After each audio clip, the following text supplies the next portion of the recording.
අයිබෝන් මගේ තුන්වෙනි වීඩියෝවෙන් මම තවදුරටත් යින් යන් පිළිබඳ විග්‍රහයක් කරනවා.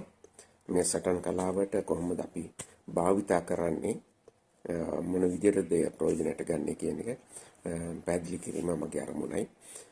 අපි පළවෙනි වීඩියෝවෙන් සඳහන් කර පරිදි වසර 5000කට පමණ ජීවත් වූ චීනයේ පළමු රජු ලෙසින් සැලකෙන ෆොක්සි විසින් ඔහුට තිබූ ඒ කාලේ ගැටලු निराකරණය කර ගැනීමට ඔහු ඍජු රේඛාවක් සහ බිඳුණු රේඛාවකින් සලකුණු දෙකක්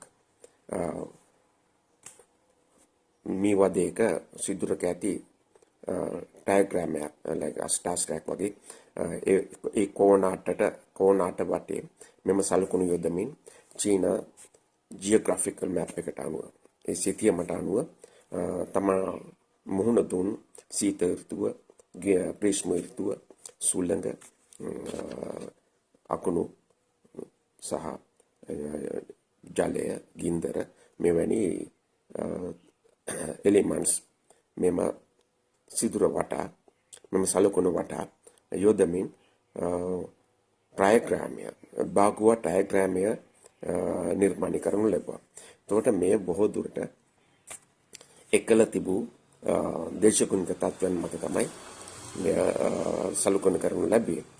පසු කාලයේදී ඉන්න වසර දහස් ගණනකට පසුව බිහි වූ ෂොං රාජවංශයේදී එහි තාමත්ම දාමරික රජ කෙනෙක් වශයෙන් සැලකෙන චව් රජතුමාගේ දාමරික ක්‍රියා මැඩපැවැත්වීමට වේන් නැමැති තරුණයෙක් ගත් වෙහෙසේදී ක්‍රියාමාර්ගවලදී ඒ වේන් කියන තරුණයා චෝ රජතුමා විසින් සිරාඩස්සියකට පත් කරා වසර 7ක පමණ. මේ සිරාඩස්සියේ ඔහු ගත කරන කාලය තුලදී අර ෆොක්සි රජතුමාගේ මෙම එලිමන්ට් අටේ ට්‍රයග්‍රෑමය උපයෝගී කරගැනීමෙන් තමාට ගැළපෙන ආකාරයට සකස් කරගැනීමෙන් චෝ රජතුමාට විරුද්ධව අරගලයක් කරා, යුද්ධයක් කිරීමට කුමන්ත්‍රණය කරා. මෙහිදී ඔහු අර එලිමන්ට්ස් පෙර ආකාරයෙන් නැතුව වෙනස් ආකාර තමාට ගැළපෙන ආකාරයට යුද්ධයකට ඔබින ආකාරයකට වෙනස් කරමින් තමාගේ පුත්‍රයාට එම සිදුවීම් එම තොරතුරු යවමින් සේනාවක් සංවිධානය කර අර ඒ ඔහුට අවශ්‍ය වකවානු ඍතුවලදී යුද්ධය මෙහෙවන්න, යුද්ධය අවබෝධ කර ගැනීම, පුහුණු වීම, ආහාර ගොඩනැගීම, ඒව ගබඩා කර ගැනීම, නොඑක් හමුදායකට එකතු වී සරන් පුහුණු වීම යන කරුණු කාරණා මේ අට දිශාවට අරගත්තා. අට දිශාවට අරගෙන යම් කිසි අවස්ථාවකදී එක සැරේටම රජතුමාගේ දුර්වල අවස්ථාව බලලා ඒ අවස්ථාවේදී රජතුමාට චෝ රජතුමාට විරුද්ධව කැරැල්ලක් ඇති කරලා යුද්ධයක් ඇති කරලා අර මේ තිබුණු දාමරික යුද්ධ තත්ත්වේ වෙනස් කරා. රජතුමා ඝාතනය කරලා රාජත්වයට පත් වුණා. මේ වේන් තරුණයා පසු කාලේ වේන් රජතුමා බවට පත් වුණා. වේන් රජතුමා මේ තවදුරටත් දියුණු කරමින් තමා වෙනස් කර later haven ද පළමු ෆොක්සි රජතුමාගේ ක්‍රමය early haven, වේන් රජතුමා මෙයා later haven කියලා ඔහුට කැමති ආකාරයට ඔහු වෙනස් කරා. මේ තවදුරටත් හදාරමින් කන්ෆියුෂස් සහ ඔහුගේ පසු පැවැත්වෙන අය මේ 64ක හෙක්සග්‍රාමයක් දක්වා මෙය දියුණු කරා. මෙම ඩයග්‍රෑමේ සලකුණු ලෙසට අපිට හඳුන්වන්න පුළුවන් එකට එකක් ප්‍රතිවිරුද්ධ අනුරූපික වෙන පරිදි දිව්‍ය ලෝකය හේවන් ඒට විරුද්ධව පොළව අනුරූපක වන්නේ. එතකොට අකුණු කැසීම සහ ඊට ප්‍රතිවිරුද්ධ වශයෙන් සුළඟ, වතුරට ප්‍රතිවිරුද්ධව ගින්දර, කඳු වලට ප්‍රතිවිරුද්ධව සානු. මේ ආකාරයෙන් මේ කරුණු අට තවදුරටත් හදාරමින් මේ තුනක සලකුණු තුනකට යොදා තිබූ මෙම සලකුණු පසු ඒ 4 දක්වත් මේ 8 දක්වත් වර්ධනය වුණා. එතන මේ 8 වැඩි කිරීම 8 ඒ විදිහට 64 64 hexagram නිර්මාණය වුණේ ඒ ආකාරයකට.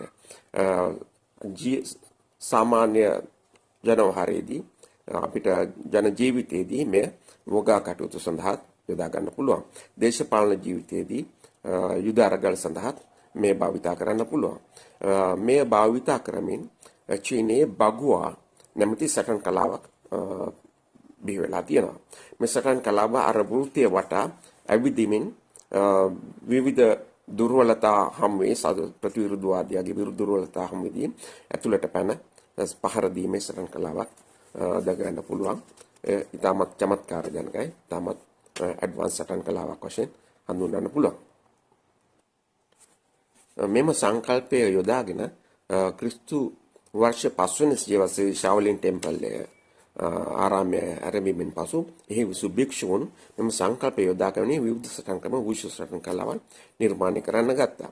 එතකොට අපි දැනගන්න ඕන සෑම සටන් කලාවක් තුළම මෙම යින් සහ යැන් බලය අඩු වැඩි වශයෙන් පවතිනවා. අපි මේ යින් යැන් සලකුණ නිර්මාණය වීමේදී මෙම ට්‍රයග්‍රාමයේ වටා ඉහළ සිට වම් පැත්තෙන් පහළට 1 2 3 4 කියලා ගත්තොත් දකුණු පැත්තෙන් ඉහළ සිට දකුණට 5 6 7 8 එනවා.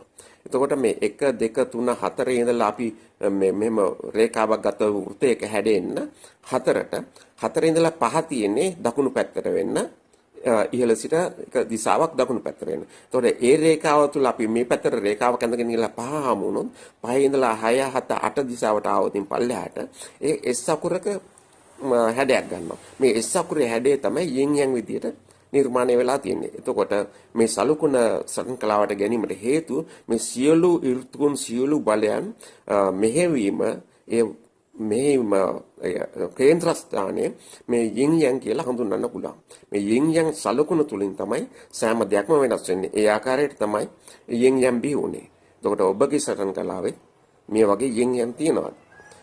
අනිවාර්යයෙන්ම තිබිය යුතුයි. ඔබ ඊටාත්ම තද සටන් කලාවක් කරනවා කියලා තද විදියටම පුහුණු වුණොත් ඔබට කවදාවත් එන් ජයග්‍රහණය කරන්න හම්බ වෙන්නේ නැහැ. ඔබට යම් කිසි ආබාධයකට ලක් වෙනවා සටන පරදින්න සිදු වෙනවා අනිවාර්යයෙන්ම. අපි සටනක් ගත්තොත් ඒ සටනේ යම් කිසි සටන පහර දීම වගේම නිශ්චලයි කියනවා තියෙනවා. ඒතර අපි නිශ්චල අවස්ථාව අපි ගත්තොත් යින් කියලා ඔබ පහර දෙන අවස්ථාව ගන්න පුළුවන් යන් කියලා. එතකොට ඔබගේ සටන් කලය ඔබ භාවිතා කරලා තියෙනවද? ඔබ තෝරාගෙන තියෙනවද? ඔබ දන්නවාද ඔබගේ සටන් කලාව සහ ඔබගේ සිරුරේ යින් කොහෙද තියෙන්නේ යන් කොහෙද තියෙන්නේ කියලා. එතකොට ඔබ මෙන්න මේවා ගැන වැඩිදුරට හැදෑරුවොත් ඔබට සටන් කලාවේ ගැඹුර දැක ගන්න පුළුවන්. තව කොච්චර දුරට ඔබට හදාරන්න තියනවද කියලා දැනගන්න පුළුවන්. ඔබ එහෙම නැතුව යම් කිසි සටන් කලාවක් ක්‍රීඩාවක් විදියට කරනවා කියලා ඔබ ක්‍රීඩාවෙන් ගත ජයග්‍රහණය ගැන පමණක් එහෙම නැත්නම් ඔබ සටනෙන් ගත ජයග්‍රහණය පමණක් ගැන හිතනවනම් ඔබේ සටන් කලාවේ ඔබ පියවර තියලා තියෙන්නේ පියවර කිහිපයක් පමණයි කියලා මම මේ අවස්ථාවේදී කියනවා. අපි තවදුරටත් මේ ගැන ඉස්සරහට මේ සටන් කලාවට මේ කොහොමද එකතු වෙන්නේ කියලා සාකච්ඡා කරමු. ඔබට බොහොම ස්තුතියි.